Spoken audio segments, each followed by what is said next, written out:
It is my great pleasure to start what is my third visit to Latin America as Irish President here in Lima, the capital of Peru, a country which harbors, as you have heard, so many expressions of civilizations, so many cultural and national treasures. The struggles, aspirations, and achievements of the people of this continent, in a sense, that is connected to so many of the Irish in exile, and those Irish in exile and their descendants. It is always very moving for Irish visitors to this very beautiful country to encounter monuments, buildings, and streets with names that bear testimony to the past experiences and contributions of Irish people in these lands. Those names are often those of Irish people who, after the conquest of Ireland by Britain, came to Latin America through the transatlantic networks of Europe's Catholic monarchies, and notably through the Irish brigades in the Spanish army. Many of those Irish people spent their lives soldiering or trading abroad on behalf of the Catholic powers of continental Europe.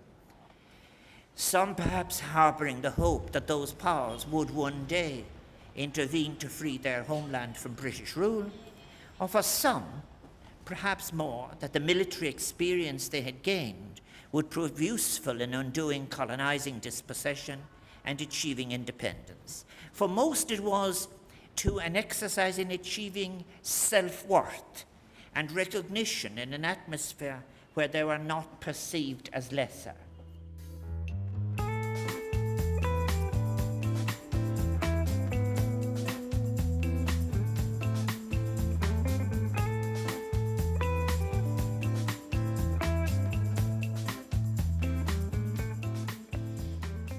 Roger Casement has rightly been described as one of the founders of the modern human rights discourse, a discourse we so urgently need. A worthy successor to outstanding figures from previous centuries such as Bartolomé de las Casas or Antonio Vieira. He championed the rights of indigenous peoples and the principle of the irreducibility of human dignity before such concepts came into widespread usage. All of these that I have mentioned are figures of history, compelling voices who dared to speak up against the misery generated by ruthless commercial practices of their time. They are voices that still speak to us across the centuries. And for me, it is the capacity to go to the root of assumptions that justify the system that distinguishes Roger Casement. Assumptions testing must be the core of any decent pluralist scholarship in any progressive system, not to speak of democracy. So at this beginning of a new century, the fundamental questions Roger Casement raised about power and human rights, about the rights of indigenous communities, about the rules that should guide foreign policy, development strategies, international trade, those questions are ones which should continue to challenge and unsettle us, but to which, for so many people, if I might borrow a phrase from Pope Francis, we have become, as it were, anesthetized. We must not, queridos amigos, avert our gaze from sites of plunder, exploitation, and degradation. We must not abandon any of our communities, however remote they may be from centers of power, to raw, unaccountable economic forces. Let us draw instead on the best of our scholarship, on the best of our science and technology, and on our citizens' abiding capacity for mobilization to imagine, defend, implement new solutions for the future of the forest and its indigenous communities. Let us build on the real possibilities that exist for new forms of international and regional cooperation, so as we might craft together a more just international order. I'm not suggesting that this is an easy task. Issues of development are extremely complicated matters, requiring complex balancing of choices between the generation of material wealth, the urgency of the needs of poor citizens, and the long-term imperatives of environmental sustainability and the rights of indigenous people. We know, however, that the current patterns of distorted trade, insatiable consumption, and inordinate extraction of natural resources in a non-sustainable and for workers, dangerous way. Not only is it urgent, it is necessary and possible to devise alternative models of development. There are places where such, if you like, companies that I have described should never be. It is possible for governments to demand of companies that they respect their ethical and legal obligations. It is possible and crucial to protect the rights to land of indigenous peoples and subsistence farmers, including the women among them. As your great Peruvian poet Cesar Vallejo said, "Hay hermanos muchísimo que hacer." Yes, there is, brothers and sisters of this vulnerable planet, very much to do. And there are also many reasons to be hopeful. In pursuing our immense task of reconstruction for this new century, we are fortunate to have allies among the public that we can call on as an informed public for their support. Support for a rich framework of human rights, to which Roger Casement made a pioneering contribution.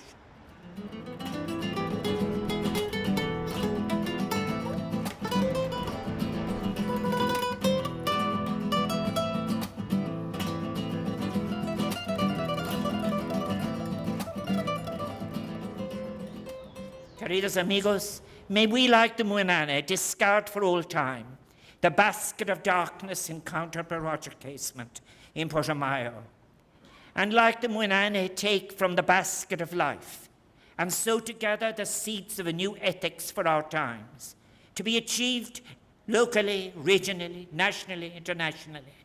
The ethics of caring, nurturing work carried out in responsibility, and joyous celebration too, for the sake of future generations. Muchísimas gracias.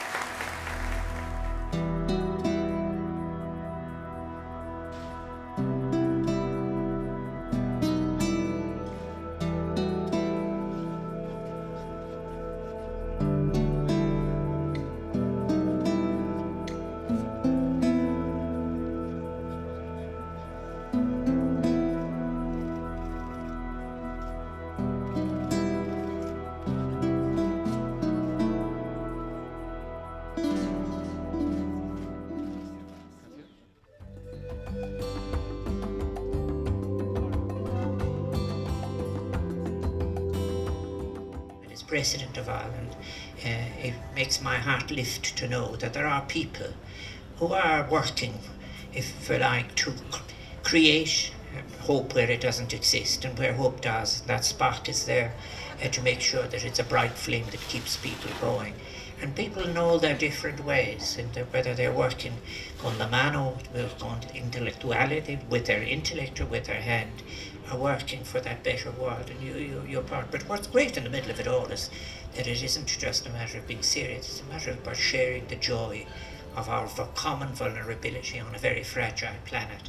And I think it's a privilege. I'm so pleased that we were able to find the time. I know you came at short notice, and I want particularly to thank the Society of St. James for offering us la oportunidad, this opportunity of coming together and meeting you all. So, per banach don tauki, per mila mauki, agus tá na harfa virti fasach don virkin forge, there ship mar gurt me Roman exita taiter, slanas banach.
I think that what is taking place today, and what it is un privilegio por representante de Irlanda estar aquí.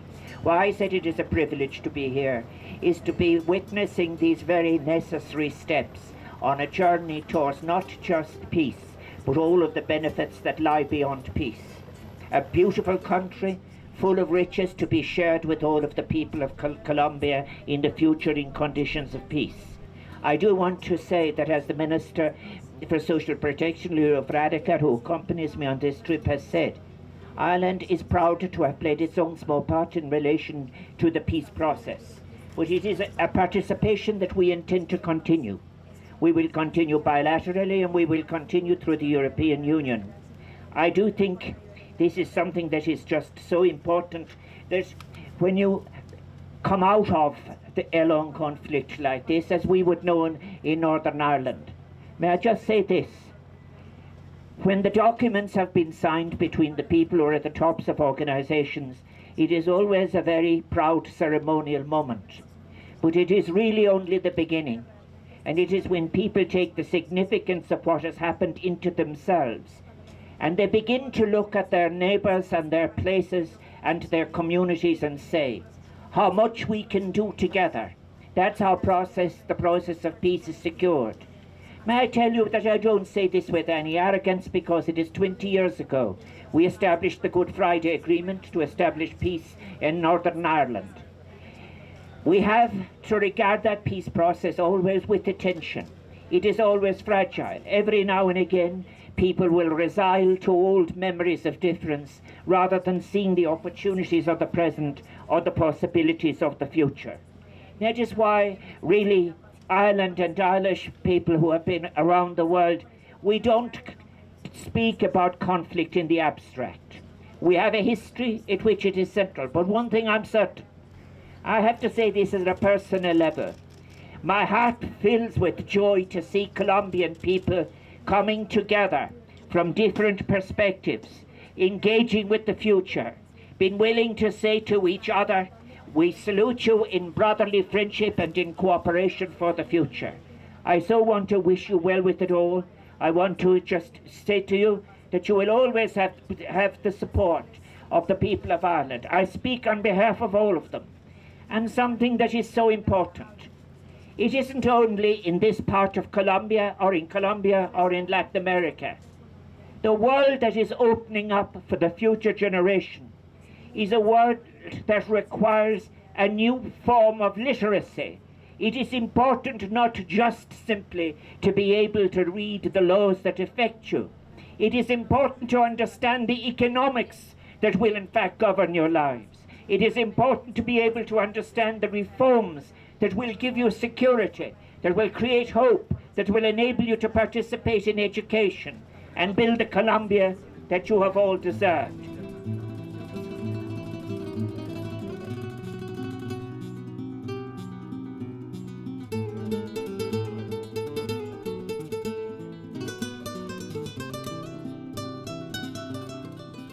Yesterday, coming back from one of the zonas verdales at Anori, I was making a reflection on what sentiment, what notion or music of the heart produces such an instinct between protagonists that recognizes a shared unquenchable sense of the importance of the human dignity of the other, be it from the perspective of the victor or the vanquished.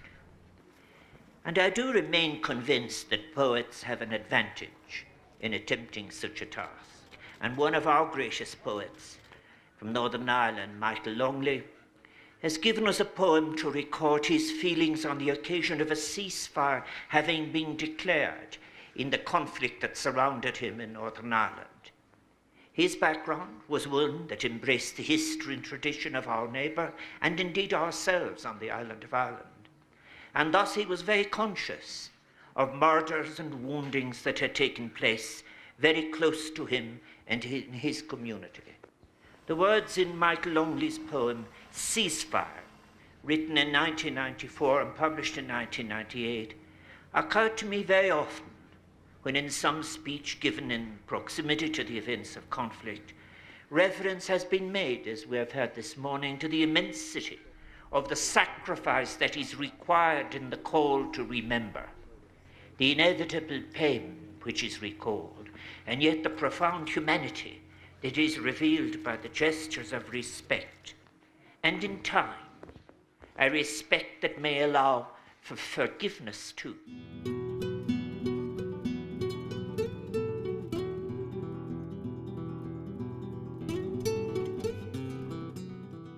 From the perspective of an outsider, it seemed that it had been intractable for so many decades. Its roots were so deep, the country's pain so intense, that one wondered if it would ever be possible for a new spirit to emerge, given the legacy. 220,000 people, maybe 240,000 people killed, 6.4 million people displaced, over 11,000 people maimed or killed by landmines, second only to Syria, 7 million people registered with the Colombian government's Victims' Union. What a mountain it would seem to some to climb. And yet, as in my own country, hope and the desire for a better future have asserted themselves. And we in Ireland can understand the difficult and painful choices that peace and reconciliation can entail. And we also understand and we're grateful in our turn for the support that came to us from friends at critical junctures on the path to peace. And it is for this reason that Irish people have been so pleased in turn to offer to support Colombia in its ongoing journey. We recognize the differences, of course, in our two processes. Conflicts are different. They have unique elements, but we believe we can make a contribution by making available our own experience of peace building over the last 20 years or more. At the time of great global humanitarian crisis, I believe too that there is much that the world can learn from Colombia's peace process. The issues under discussion in this country, issues of displacement, disarmament, post-conflict reconciliation, are ones that have significance for communities not only across this continent, but all over the world, as well as for Colombians. Over 200 peace agreements have been concluded internationally in the years since conflict first began in Colombia. And while we must be careful, as I've said, not to draw simplistic parallels where they do not exist between distinct regions and their particular conflicts, there can be no doubt that peace process from different regions can provide important blueprints for conflict resolutions in different contexts.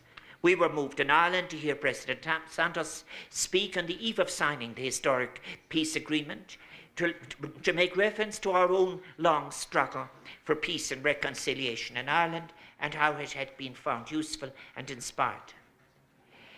Nations and regions across the world can learn much from sharing their experiences, both those that have failed to end conflict permanently and those who have been more successful. And as I've said, while every conflict is different, the challenges and obstacles facing those who work to craft solutions are similar. There is so much that can be learned from the efforts of others to promote truth, forgiveness and reconciliation following long periods of bitter conflict. All societies emerging from conflict struggle to face that legacy of the past, challenged to decide what to remember, let go, how to remember it, which narrative to which to listen, as they strive to transact an understanding, as may lead in time to such a forgiveness as will release them from the weight of past wrongs. The goal, as I've already suggested, is to ensure that an ethically remembered wrong does not disable one from either the possibilities of the present or the future.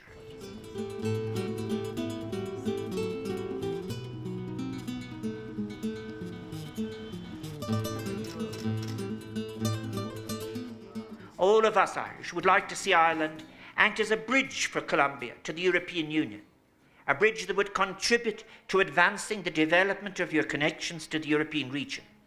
And we would in turn welcome the opportunity of further bonds between us so that Colombia can act as a bridge for us to Latin America. And at this very important time in modern history, I want to convey to all Colombians Ireland's very best wishes for a peaceful, prosperous, and inclusive future in new circumstances. And we are pleased in Ireland that we have, in our small way, been able, bilaterally and through the European Union, to make our own contribution to your peace process.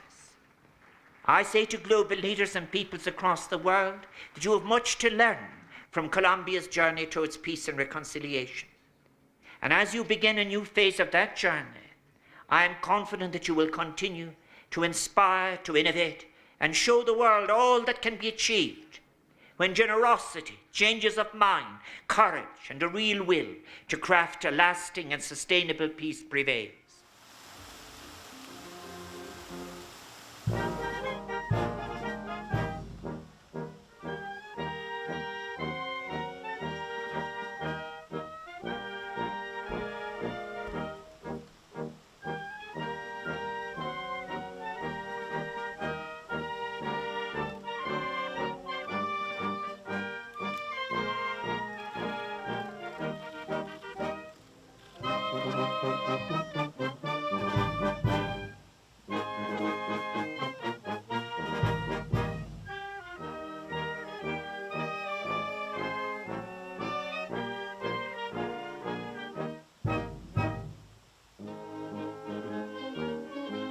It's a great pleasure to be returning at a time when we are in the stages of implementing a peace process.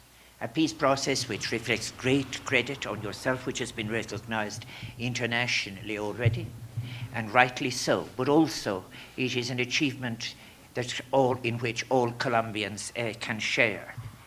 I'm very grateful to President Santos for his sharing with me of the progress that is being made in the implementation process.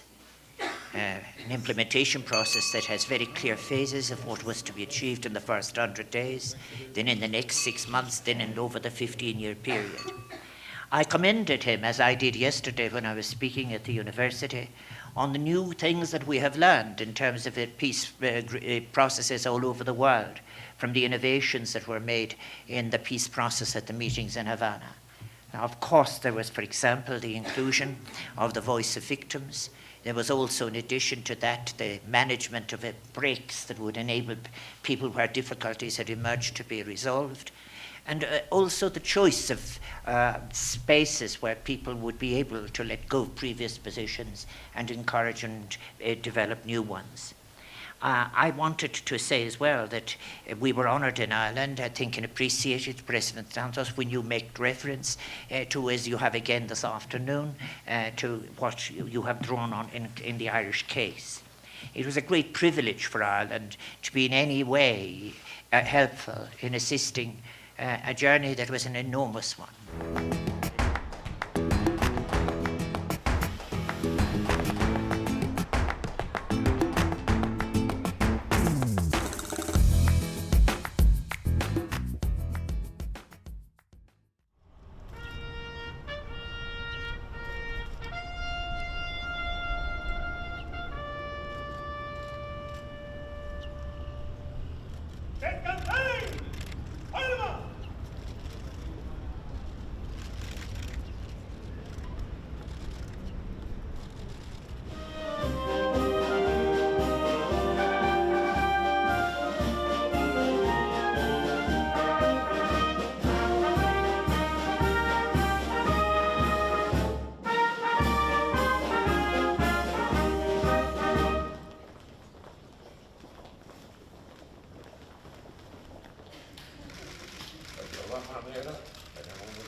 Es un placer estar aquí en la Feria Internacional del Libro de La Habana y tener esta oportunidad de asistir al lanzamiento de edición cubana del libro del autor irlandés Joseph O'Connor, Star of the Sea, El crimen de Estrella del Mar.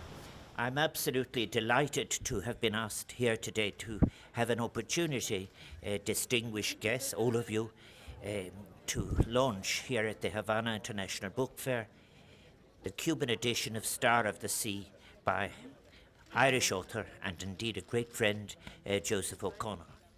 Joseph O'Connor's novel, Star of the Sea, is, I believe, the first Irish novel to be published in Cuba since James Joyce's Ulysses. And that, of course, makes of this afternoon a very special occasion. It is an appropriate accolade for Joseph and a very, very well-deserved one. Tosúlam go méid bhfad níos mó eistre cáinte amach anseo le ceár cúbig agus leabhar éireannig. May there be many more translations of Irish and Cuban books, and may the traffic flow in both directions.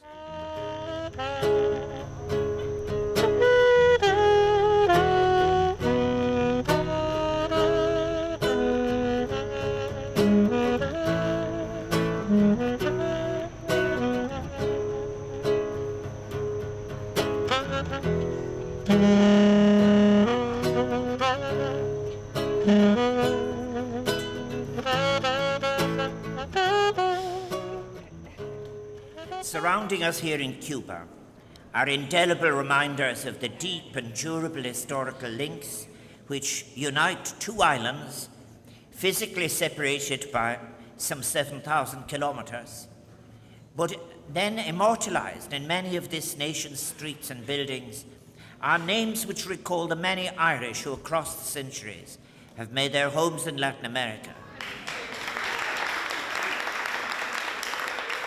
As we recall the profound and powerful roots then that connect Ireland and Latin America, we're also invited here in Cuba to reflect further on the particular similarities that unite our two nations. Cuba and Ireland have both experienced the complexities that are encouraged by any struggle, that are encountered in any struggle for liberation and independence. Both of our peoples have lived in the shadow of a powerful neighbour, a shadow for which at the time has darkened and starved of opportunity the lives of generations. We understand the true link cast by such a shadow, the profound legacy it leaves on a nation, even as it moves out of the darkness of oppression and begins to look to the future with optimism and hope, as Cuba does today.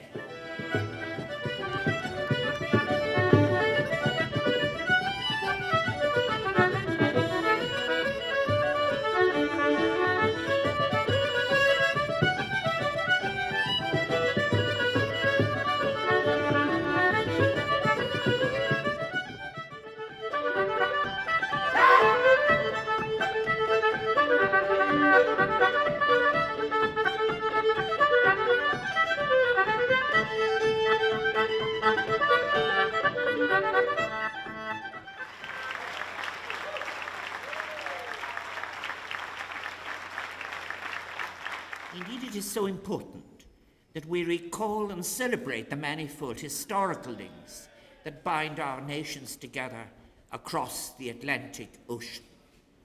An ocean that unites our scholarship, an awareness of history, of the circumstances which led our ancestors to cross paths along the trails of empire and through the transatlantic networks. That can be a valuable compass as we apply ourselves to crafting our shared responses to contemporary challenges and set about creating new futures together. Such an awareness can unlock for us a rich repertoire of experiences and political meanings, and importantly, political imaginings, of solidarities lived and imagined that do not only illuminate our present, but also open up for us new horizons for cooperation between our countries, that call for new solidarities to be forged in new ways and forged at global, regional, and bilateral level. For there is much that unites Ireland and Cuba. Tenemos tanto en común. Irish and Cuban people have in common a proud sense of their national identity, a passion for freedom, as well as, of course, remarkable achievements in the boxing ring. In the past, both of our people have shared an experience of living in La Scura in the shadow of a powerful neighbour. We are two island nations who've been marked by colonization and have had to wrestle their freedom from the grip of empire. Bringing to light, as Roger Casement did, the foundational assumptions and the human consequences of the dominant ideology of the time, consequences which in the past, as today, were presented as natural and an upshot of progress, is essential for our democratic life. It's interesting in Casement to watch how it happens. He begins in the Congo, and then he moves in Putumayo, and then he says the economic system must declare what its assumptions are. A lesson that is as true today as it was in Casement's time. The slave trade, that most ugly of breaches to human dignity, has been formally abolished. Yet our advanced economic system in its distorted, hyper-financialized version is the source of so many other contemporary injustices, unsustainable forms of trade and investment, not to mention what is now agreed has been ecological destruction. Literacy was a powerful tool for emancipation from slavery, a powerful buttress to democracy, to the possibilities of parliaments. Can we nowadays, I suggest, we must ask ourselves, invent a new form of informed literacy, of an economic and fiscal kind, to avoid the drift to a rule of financialized capitalism without democracy, about which I spoke at the University of New York. All of us, I suggest, can with much benefit reflect on the wise words of Eduardo Galeano when he said, "The capitalist system, the so-called market economy, has sacrificed justice in the name of freedom, and the so-called real socialism has sacrificed freedom in the name of justice. Beginning the new millennium, this is the challenge we want. We want justice and freedom, Siamese twins living and walking together." Those were Eduardo Galeano's words. But as external pressure on this island is decreasing, and it is welcome, as Cuba is enabled to reopen onto the world at this juncture of a new era, can we imagine new relations between freedom and justice? A problem we need to solve not just here, but in our world. Can we imagine two new relations between Ireland and Cuba?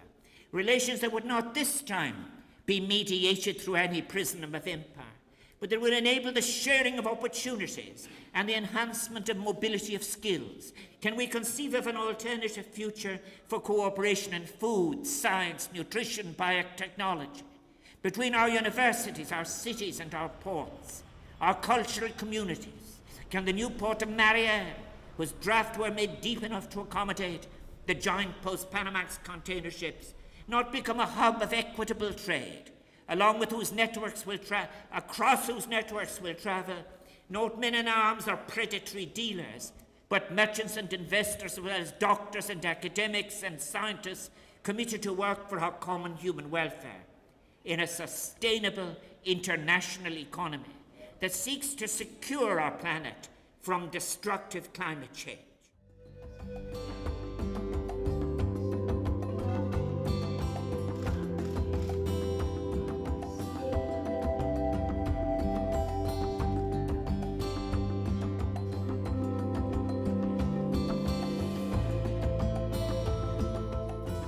No more than there is any one single path to development, recent history also teaches us that there is no singular or simple model of transition to a new free market economy.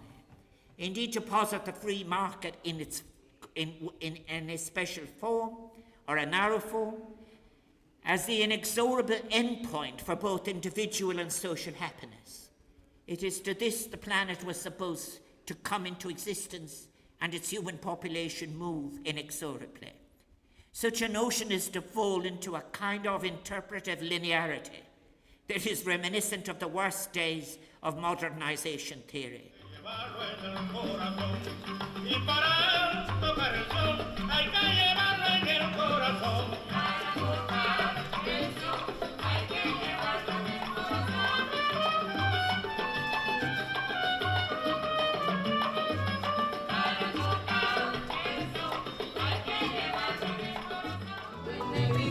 Vamos a bailar, cachita está alborota, y ahora baila el chan, chan, chan, cachita está alborota, y ahora baila el chan, chan, chan.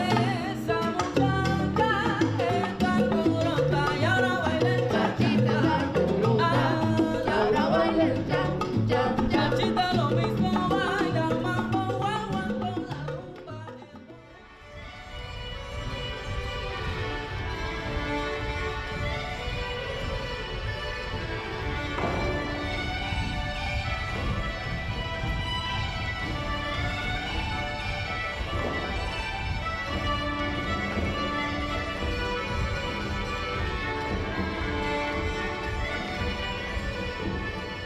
Critical thinking isn't cranky thinking. It is, in a way, it is a matter of a way. It is. I can give you an example. I can put it in an awful lot simpler. What if you had, in any of the regions of the world, Europe, supposing you ran a referendum that allowed everyone to vote, and you said, we're going to drop democracy and we're going to have a council of fiscal councils in each of the regions, what would happen? A substantial number of people at the present time would vote for it. Because in the same way as medievalists believed in a particular version of the relationship of the earth and the sun, there are people who actually are profoundly committed to a single abstracted version of the economy. I don't just get involved in any dispute about this, but I'm just saying, as someone who went through university, taught in universities, I think there is in fact a demand on all of us to ask people to declare their founding assumptions. Is it your view, for example, that as I have had very good discussions with people about this, people who say to me, for example, if I take a distinguished economist, president of Peru, for example, President Kuczynski, we've discussed these issues. But then again, that was possible. But there are others whom it is very difficult to have a discussion. I'd like to see political economists in this room as well. And I can tell you that in the North American continent, there is no student studying economics who spends 15% on the history of the subject. And you're all scholars and so on. And what it is that if, like, I believe in the value of econometrics, but there is a distinction between an ideology, a theory, a method, and an instrument.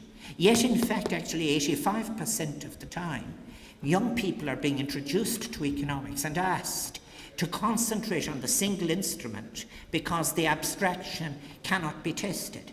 And this is not unlike the circumstances in which Galileo Galilei found himself.